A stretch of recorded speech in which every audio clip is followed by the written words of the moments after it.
All right, let's get the stream started here. Tonight we're going to do something a little bit different. We're still going to be Minecraft focused, right? We're still going to be talking about Minecraft. But what we're going to do different tonight is we're going to talk about a new client that came out under some very weird circumstances. People that aren't familiar with IT, computer science in general, design philosophies, whatnot, are reacting very cautiously with this client.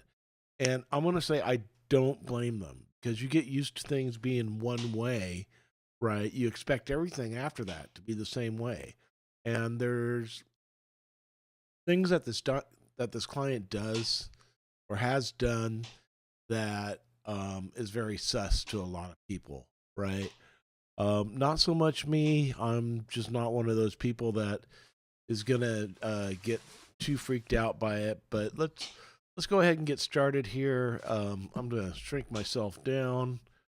Woo, magic! That is movie magic.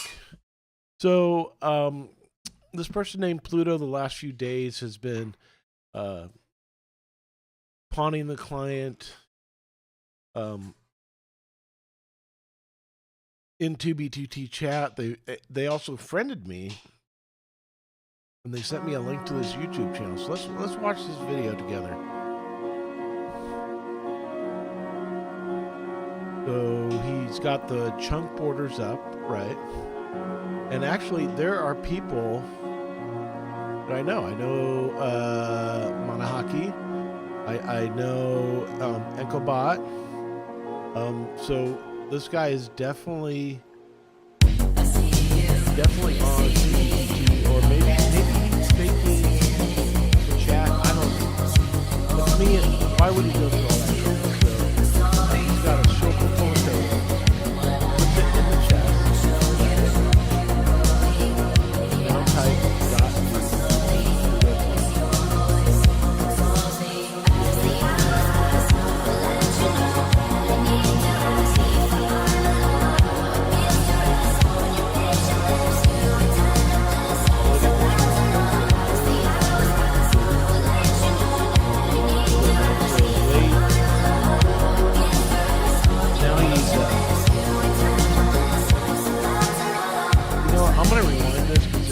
In the bottom, maybe people didn't see because my mouse was in the wrong place.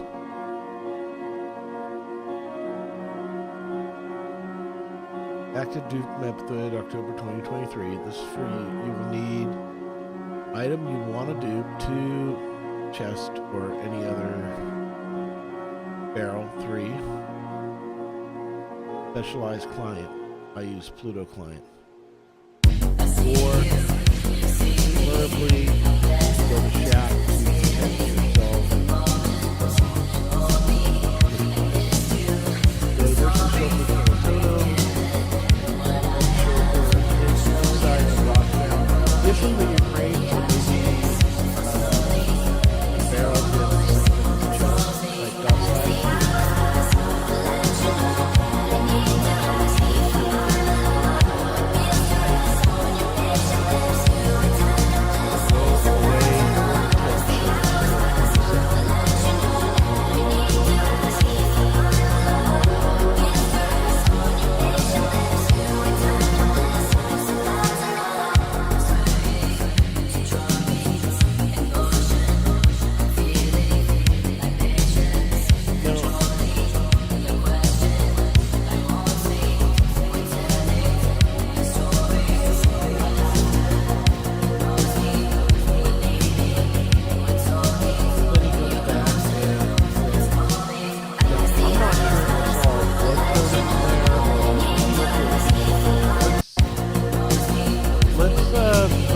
This, right?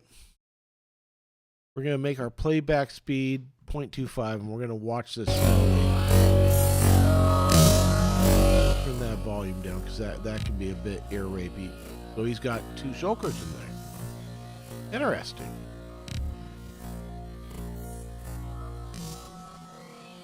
Put shulker 1 down. Has all kinds of stuff in it.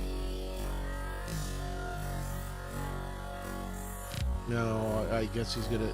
He's got the totem of undying there. He's opening up the second shulker, or no, he's placing it, and it's another full shulker full of stuff. Okay, so that's the video. That's what's been getting passed around right now. Let's start examining why people are a bit afraid of this. Sorry for all these tabs here. I am messy, but for that we need to go here to 2B2T News, where we had a lot of discussion earlier today.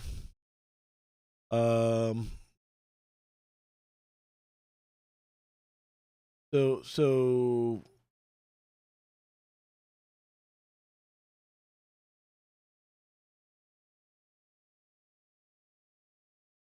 right here. All right. Partum, right? So let's zoom in on that just a little bit. I guess we can't. I wish you could like click and use a mouse zoom in, but this is fine. So Partum says here the client is a .batch file, right? Now, I've been working IT for a long, long time, back 30 years. We use batch files every day in IT. We use it in conjunction with software called SCCM, which is software that helps you manage what software goes on a computer. So if I Google for Microsoft Endpoint Configuration Manager or System Center Configuration Manager, choose whichever what you want to call it. But if you have, let's say, 100, or you have 1,000 or 10,000, 100,000, or in the place I work at, I think we have about 1 million computers that you have to manage, and you have to make sure they all run right and people don't fuck them up. You need something that is, you need to have control over what software goes on the machine, what options are set in that software, what software people are allowed to install, what things people are allowed to run. SCCM kind of helps us do all of that. And, you know, where you can slipstream drivers into a golden image, SCCM lets you edit what's on a computer after the installation is finished. Now, with SCCM, we use scripts all day long. We use batch files all day long. We use PS1 files, which is PowerShell, all day long. So for somebody to sit here and say, oh, the client is a batch file, laugh my ass off, that's just really uneducated. You don't know how things are run in the real world. In fact, if you go back to earlier versions of Windows and DOS, like let's say Windows 95 or DOS 6, when your computer starts up, there is a batch file that runs, autoexec.bat. So saying, oh, well, it's a batch file, it's automatically evil because it's a batch file. I'm sorry, man. That's just retarded. So what is it about this batch file that so like this guy here, I kind of went off the rails on him a bit, but there really is no reason for a batch file, and checking it wouldn't do any good because I've already deemed the dupe as theoretically impossible. We're going to get into that in a second, right? But let's talk about the batch file itself. What is that batch file doing? What is in there? Let's go ahead and get into that real quick. Now, for me to do that, I have to remember where I downloaded it. I'm pretty sure I downloaded it in downloads. Pluto installer.bat. Here it is. And it's a known file type to Windows. Windows says Windows batch file. When I hover over it, Windows knows what it is. The thing is, when people don't know what something is, right? And when they don't know how to understand it, they're naturally afraid of it. It's like a bunch of monkeys sitting around a fire going, ooh, ooh, ooh, ooh, ooh, ooh, ooh, ooh. They don't want to get near it because they don't know how it works. Let's go ahead and edit this with Notepad plus plus, right? Because I'll make it nice and readable, I hope. There we go. So let's start off at the top. So these two colons here, or anytime you see a colon, that's going to tell you that that's more or less a comment or something that just gets printed out. Actually, these get printed out to the console. Rem is just a comment. So this first part here, what is it doing? This is checking the processor architecture. And here's the neat thing about these things. You can open a DOS prompt like this, and you can run this stuff. You can run some of this stuff safely. So if I do processor architecture here, right, it returns AMD 64. So it doesn't know what to do with that. It just kind of barks back. I don't know what AMD 64 is. If I think I can do a print. It's been a while since I've DOSed.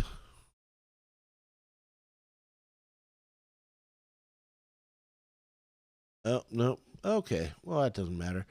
Let me Google real quick. How do I print an environment variable in DOS?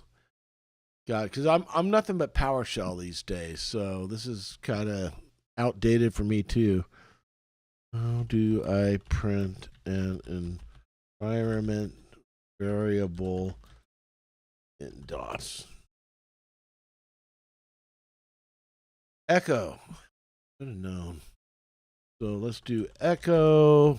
Okay, now we won't get the error. Let me make myself smaller. I didn't realize you guys could not follow along. Let's see here. We're going to make ourselves smaller. Right? Make ourselves smaller here. And we're going to make this bigger. So I'm going to hit the up arrow because that makes it run again. AMD 64. Okay. So the first thing the batch file does is it tries to figure out what processor this computer is using. Is it x86? Is it going to be a 64-bit system? Which one is it going to be? And the reason it does that is this command here, CACLS. This is a command that allows you to set permissions on files or get permissions on files. So I can do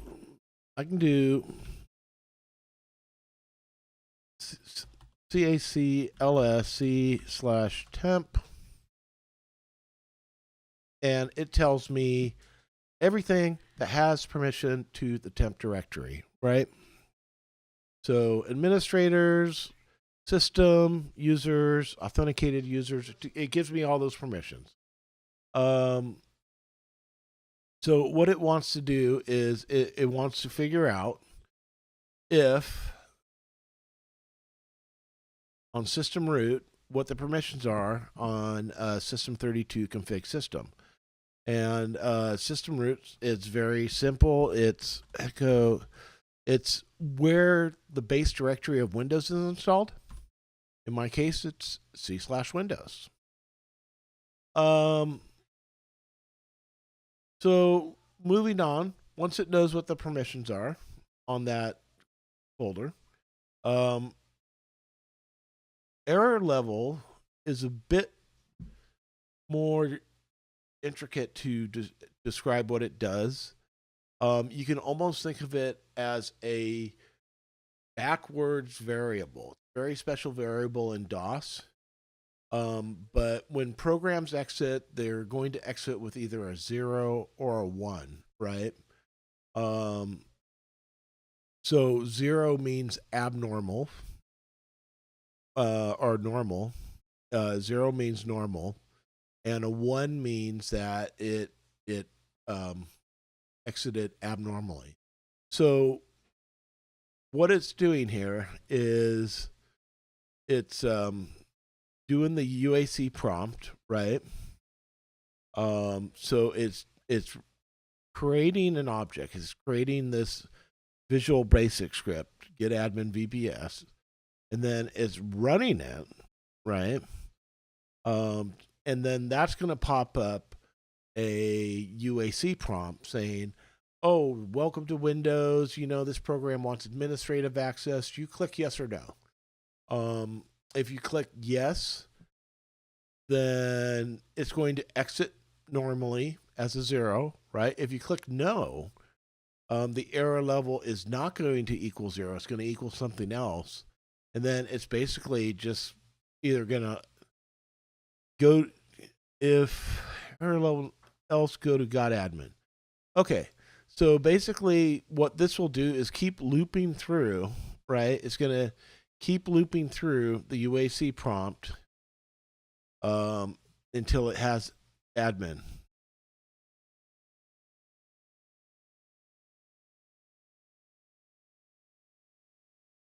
I'm not sure what these two do. I'm pretty sure they're fairly benign, though. Like if I ran push D here, I don't know.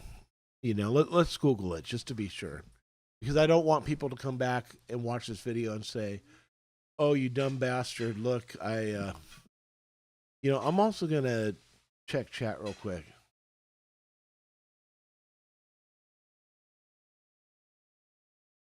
Most likely seems. Why would anybody throw a dupe public or dupe's worth a lot of money? I'm a monkey accurate. I'm gonna put the chat up on this screen, so I can watch you guys. So let's go ahead and get the browser. Use existing. There we go. Sorry, guys. I didn't see you earlier. Okay. So what does push D do? Let's find out. Hey, Jerry. Push D is a command to easily manipulate the directory stack. Okay.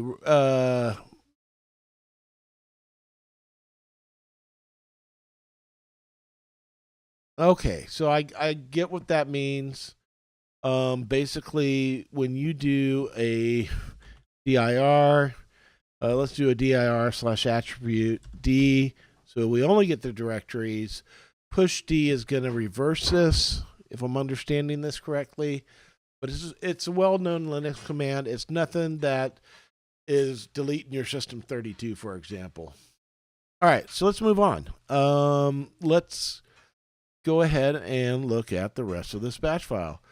CD means change directory. I'm not even going to show that. I know what that does. Okay, CLS, that's clear screen, right? So if I go here and I type in CLS, voila, it all disappears. Jerry, I am still making that determination. So far from what I've found, though, which is what I'm going to present in the video, though, I'm getting to about 75 to 85% sure that it's just false positives, right? But let's go ahead and go on here. PowerShell.exe, add MP preference. I'm not sure what that is. I know what PowerShell is. I don't know what add MP preference is, but let's look that up because Google is our friend. Add MP preference exclusion path. Okay, Microsoft Defender. So this would explain why he's having people run a batch file. And I'm going to get into this part in a second. I'm going to get into why add MP preference is in there in a second. Well, let me ask you guys in chat something. Has anybody come forward yet and said that the Pluto client ratted them? Because this has been going around for a few days now, right? Has a single person that you personally know said that this client ratted them.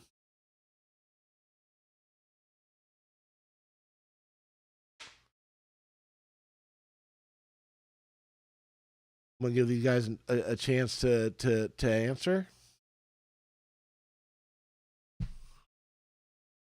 because you know there's stupid fucks out there that just downloaded it and double clicked it without even thinking about it.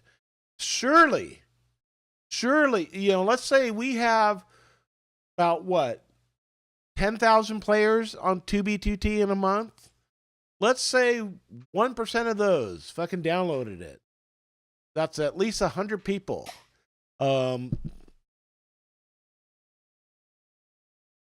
They could be, but you know what? The second part of this video, Jerry, because I'm not done with this yet.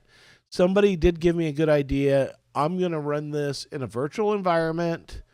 I'm gonna have it connect to a local server, but the virtual environment will only be able to connect to local servers. It won't be able to connect to the internet. So I will see what this thing is doing. I will fucking see it. I will catch it. But I don't I will do that if I have to, right? But we're going to be spending enough time tonight on this part to go through it. And if any of you guys at all happen to hear somebody that got ratted, please let me know. Okay, but let's go back. Add MP preference. It more or less just tells Windows Defender not to freak out about this file. Yeah, I'll fucking test it. If I feel safe, Jack, if I feel safe enough, I'll log in with my alt account, not my main, because I love my main and the name on it. Or maybe I'll just spend the $40 and just buy a new account. I mean, hell, I spend 40 when I buy McDonald's for my whole family, I'm spending $60. $65. If I buy a nice dinner, I'm spending $80. Well, okay, $10. Right. Well, it's a family of 4 in Silicon Valley. It's not cheap here. So I mean, yeah, spending $10 on that. But anyways, so we know what add MP preference is. He's adding an exclusion for the files he's about to download. So downloading assets. Now this is one that got people, right? Because he's hosting it on Discord. Now, is that strange? Yes, he probably could have made better choices, like hosting it, let's say, on GitHub, right? And he's downloading 2 files here. He's using the curl command. Curl is a command that lets you download files on Unix systems, but on PowerShell, it's actually an alias for invoke web request. So let's go ahead and run this command. Let's see what happens when we run this command. First, let's do this. I want to show you guys something here because this is something interesting that popped up. So remember earlier when we were looking at add MP preference, right? So his exclusion path is, wow, he's doing C. That's kind of lazy. Let's copy this link. And let's go over here to Windows. And we're going to take this null 1 and null 2 out. We're going to take that out. Now watch what happens when I download this.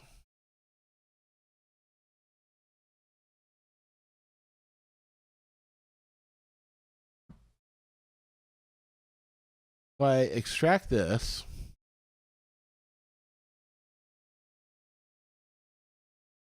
interesting.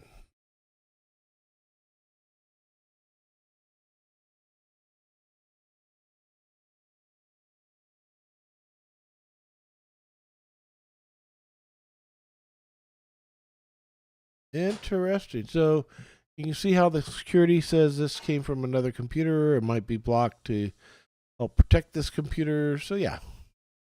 So that's why he's running that other thing to give it a exception, right?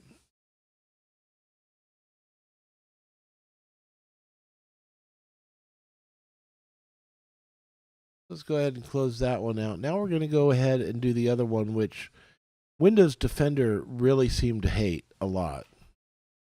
And I think it has to do with these EX extensions, but let's go ahead and just come here, you. Yeah.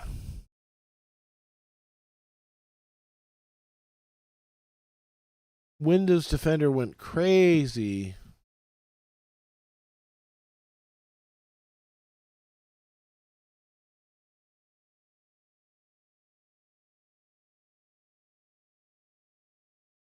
You know, it might not be going crazy because I've already told Windows Defender a bunch of times to leave this alone. Okay. Interesting. Okay.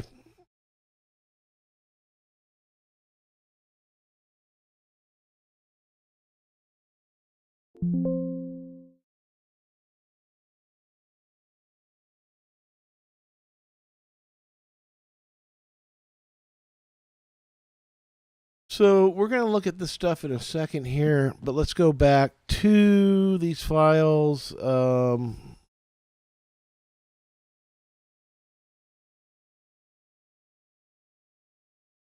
So he downloads Java W to temp, and he told me the reason he was doing that was for the installer. He's downloading Pluto mod to app data roaming Minecraft, and those of you that install things to Minecraft know that directory pretty well. And then he also creates um, his own version, Pluto client, which is the entire client that he uses. Maybe this was the one that was freaking out. Let's see. I know one of these files, Windows absolutely was going crazy. You can see virus detected. It did not like some of these files. Well, hey, Pluto client seemed okay. All right.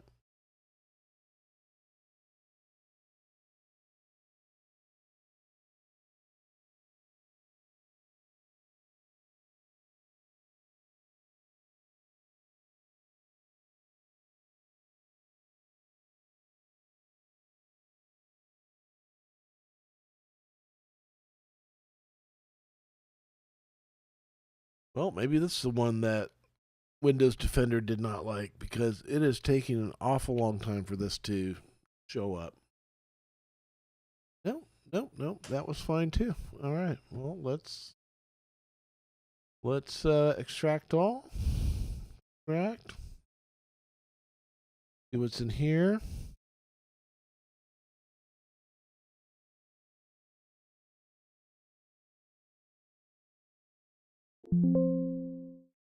So, in case you don't know, you can rename a jar file to a zip, and you can extract it, and you can see a few things in there. And these are the things I'll be doing a deeper dive on tomorrow.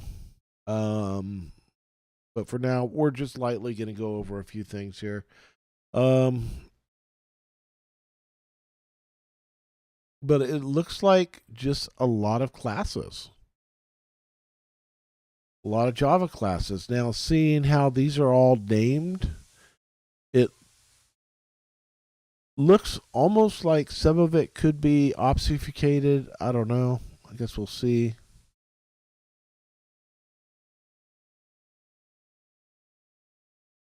Now, I'm running on a very fast computer. Um, you guys want to look at my stats here?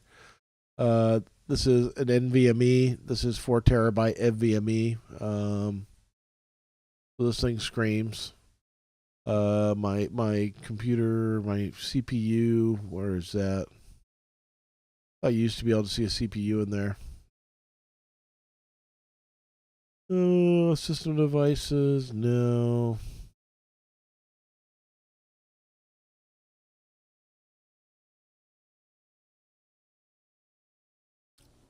Here we go. I'm running up i7 13700.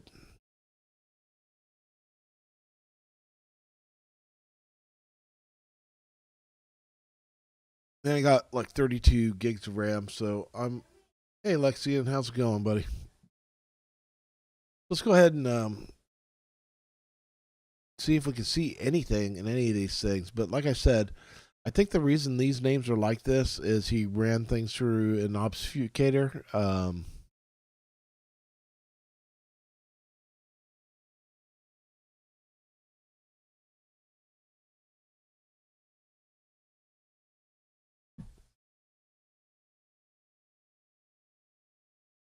But let's go ahead and keep going through the batch file. So, yeah, basically all he's doing is he's downloading these files and then he's running them. That's it. Um, the only weird part, though, is the Java W, which I'm actually starting to look into now. And in order to do that,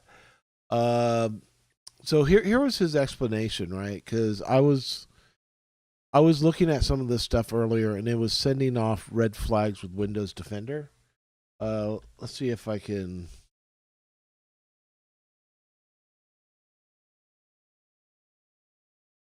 Protection history. Here we go.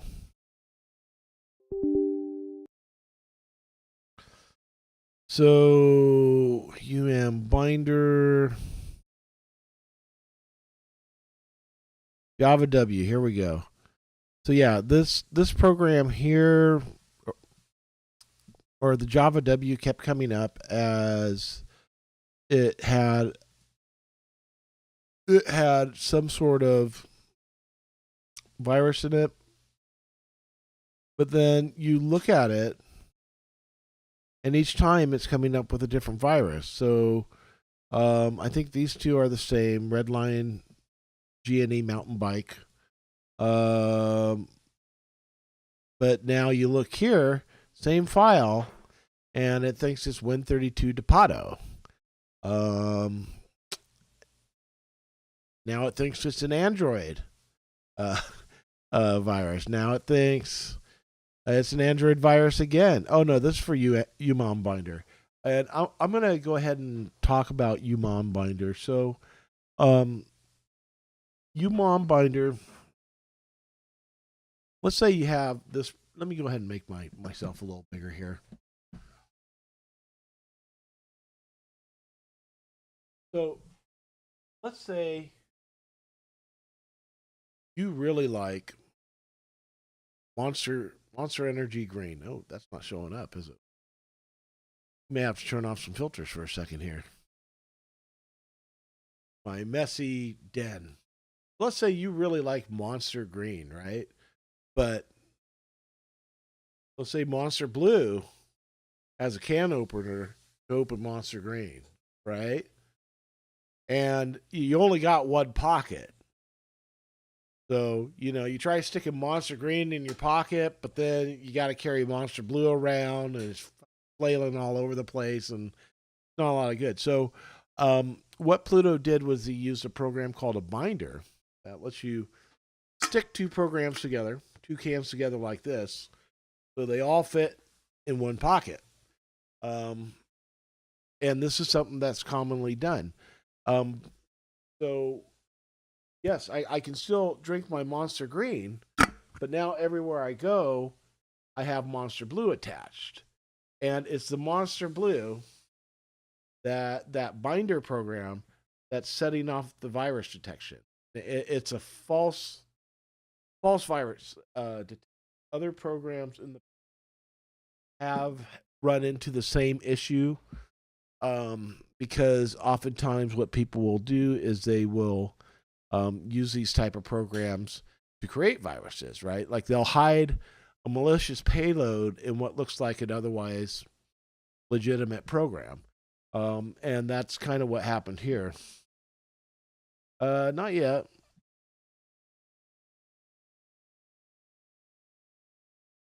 So, Lexian, I'm going to ask you the same question that I asked these other guys.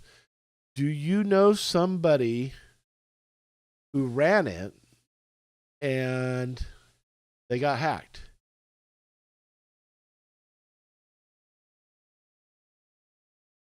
I'm going to give you a second to answer here because we probably in a month get about 10,000 people coming to 2B2T. Certainly, somebody would have popped up on the subreddit by now and said, this client fucked me. Now, outside of rumor and people speculating that it's a rat client, has anybody actually come forward to say they got fucked by this client? See, here's what I think. I think let's go back to this batch file here. I think we got a poor programmer from a war-torn country who maybe he's good at like one or two things, but he's not good at like everything. And I think he put something together the best way he knew how, right? Now, do I think this was the best way? No. I would have packaged. See, I know how people are, right? I know people would look at this batch file and freak out. So I would have used NSYS. I would have packaged this thing up in a nice NSYS installer. And if you want to know what NSYS is, NSYS lets you do all the things that batch file does kind of in the background where people can't quite see that magic going on and understand it, and just click next, next, next, next. Because my mind's in a million places at once, dude. So let me I'm gonna install NSYS because I already offered this guy. I'm gonna help him repackage his shit so people don't fucking freak out.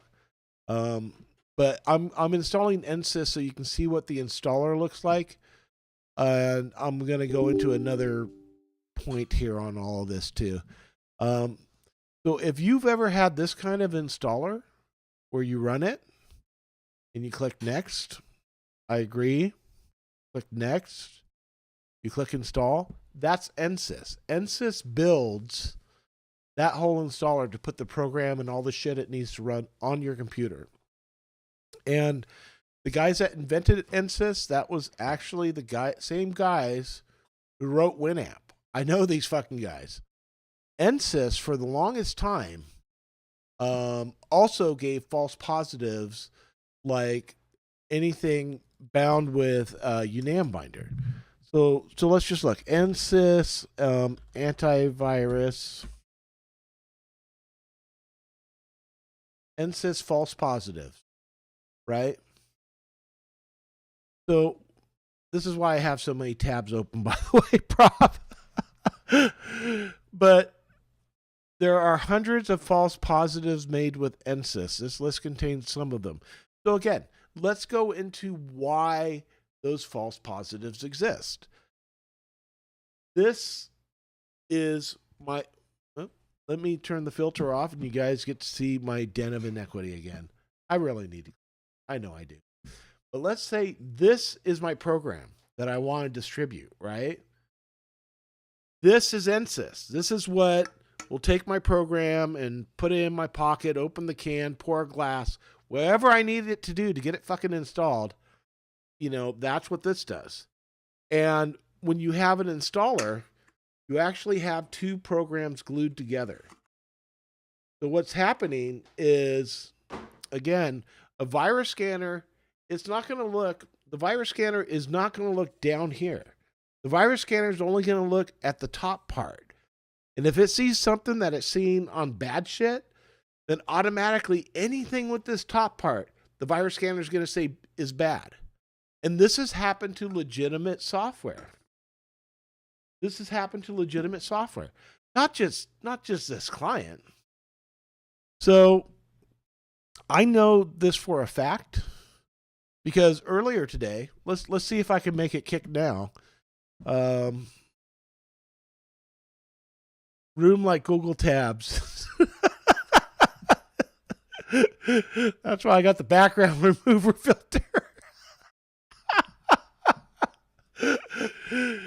um, so let's go ahead and let's see what UNAM binder. Let's go back to UNAM binder, right? So if you look at his issues, and let's clear the open issues out. Why is it detected virus in binder? He knows about this issue. He knows about it. All right. So any program that has had binder run against it to join two programs together is going to get detected as a virus. And that's just a false positive. So if I go back here, and if I go to releases and I click on UNAM binder, let's see if it freaks out. It was freaking out like a mofo earlier. Windows did not like this. Oh. So yeah, I guess I went through enough times on Windows Defender and told it. You can see I was doing that all night long, telling it stop blocking. So here's one final test I guess we could do. Let me show you UNAM binder, okay? Let me show you how that shit works because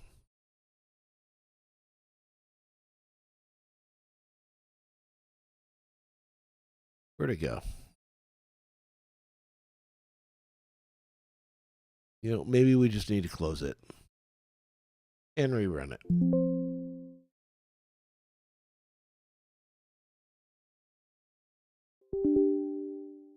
Yeah. We're going to remove these two files here, right? We're going to add some files here. We're going to add some executables. I'm going to hit browse, and I'm going to go to my downloads, for example. Let's add NSYS in there. That's going to be the first executable I add.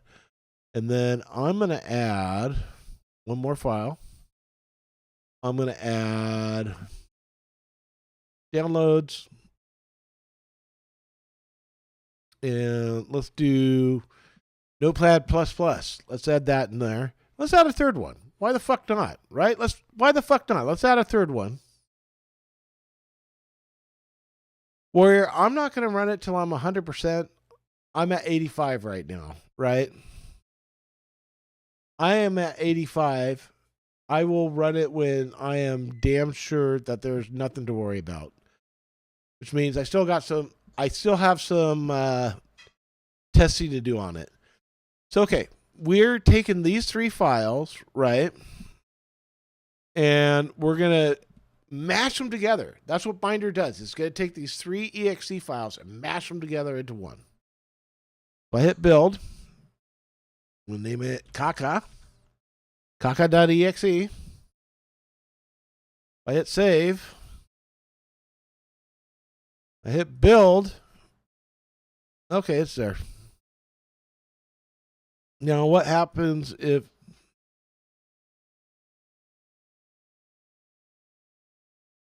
very interesting because I told Windows Defender enough times to leave this shit alone, and looks like it's finally leaving it alone. Let's go to temp. Let's go to ooh. What happens if we double click caca? See how it runs all three of those things at once? That's all binder does. Binder is going to mash multiple programs together. And let's see, failed to drop location temp. So that would be app data temp.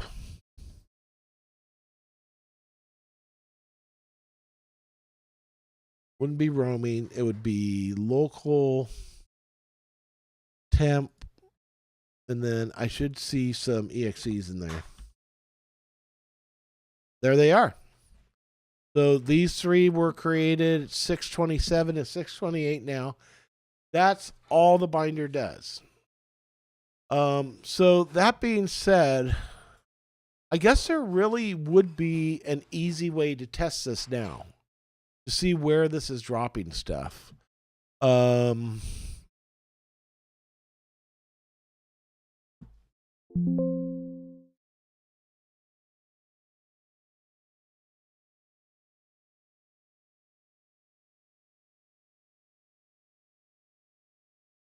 let's close this. I wouldn't say easy, but well, anyways.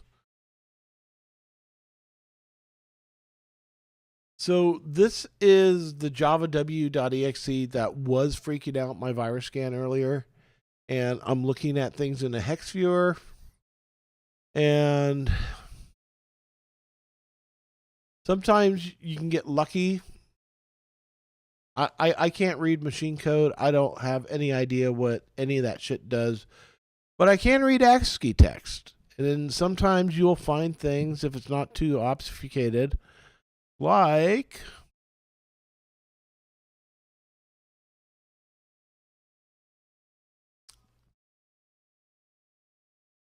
something that just sticks out like a sore thumb.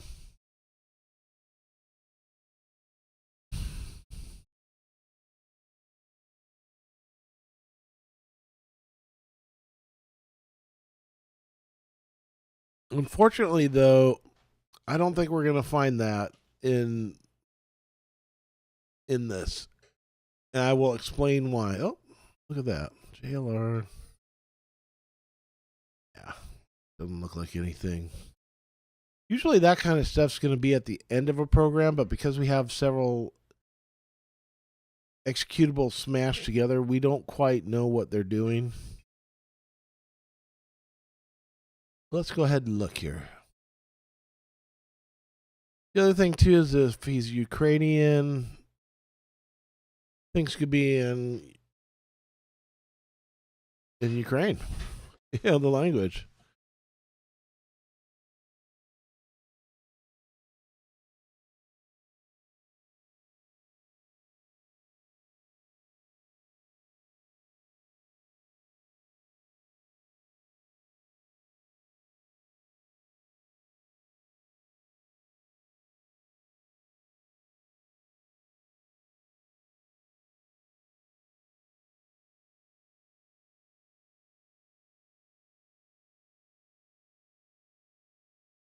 So likely all this stuff is encrypted. This program cannot be run in DOS mode. Did I really get to the top of it that quickly?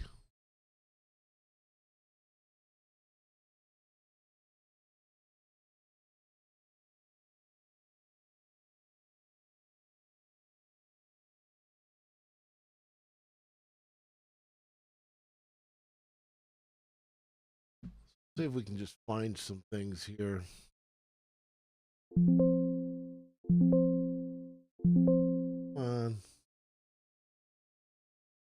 Oh, is that print preview? No.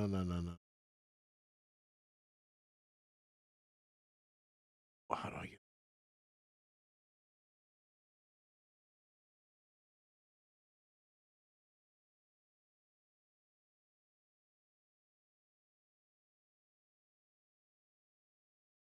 Phone's ringing. Oh, it's Petco. Hello. Hey there, Robert. This is Brighton calling from the Petco Grooming Salon. Just wanted to make sure you got my message. Beatrice is ready now. Oh, great. What's the final charge there? Final charge, let me see your ticket. It's 59 plus 6. Printing it right now. I'll take a price of $64.99. $64.99. Okay. I'll see you in a couple minutes. All right, great. Thanks. See you soon. Bye. Well, sorry guys. Obviously, I gotta go pick my dog up. But from what I've seen so far, there's nothing here at all that would indicate that this thing's a rat or bad or anything like that. And like I said, if you have conclusive proof, like somebody downloaded this and their shit got hacked, let me know. I would love to be proven wrong. So the next step here, which I'm probably gonna do tomorrow because I am fucking burned out on this. I've been tweaking on this for a couple hours now. I need some playtime with my friend Jerry and Prop and everybody else. Um, the next thing I will do tomorrow is I will get a virtual machine set up, and we will deep dive this and see if there's actually something bad here. And if there's not, then I will try this myself. I will try this myself, and I'll see if I get a dupe.